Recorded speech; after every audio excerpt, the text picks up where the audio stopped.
आजले सुदामा ब्राह्मण यत्रो 84 व्यञ्जन यो कालो टालाको कसैले के देखाउनु है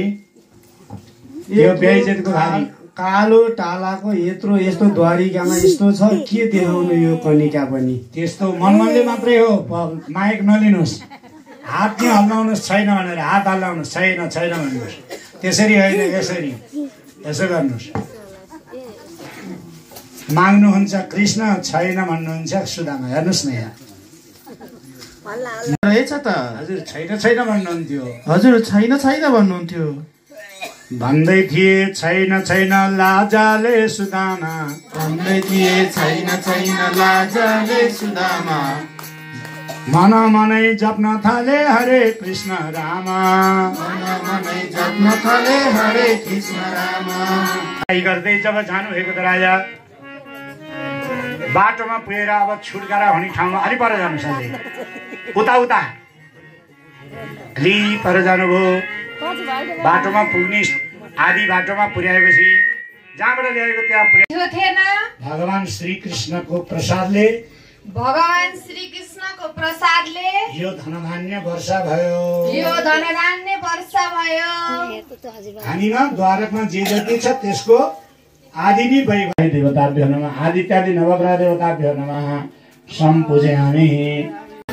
हंसादि रूप हार्मोनीलाई आत्मज्ञानमा बताइदियो खूब आरती की जारी राजा सीताराम की जय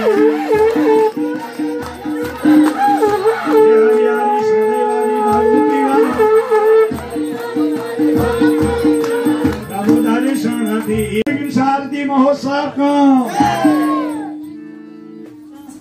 तिम्रो पावन लीला कृष्ण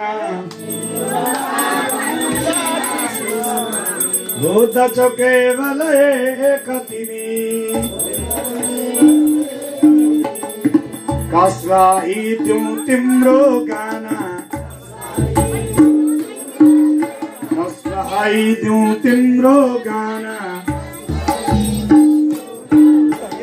राख्दछु तिम्रै पावमुनि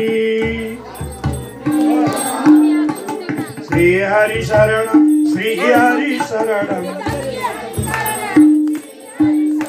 हरि शरणम प्रभु राम शरणम श्री कृष्ण गोविन्द स्वरले भजन गर्नु होला अनि पछि नाच्नु होला शङ्ख घण्ट ध्वनि पनि गर्नु होला सबैजना बलि भक्त भगवानको श्री कृष्ण गोविन्द हरे मोरा।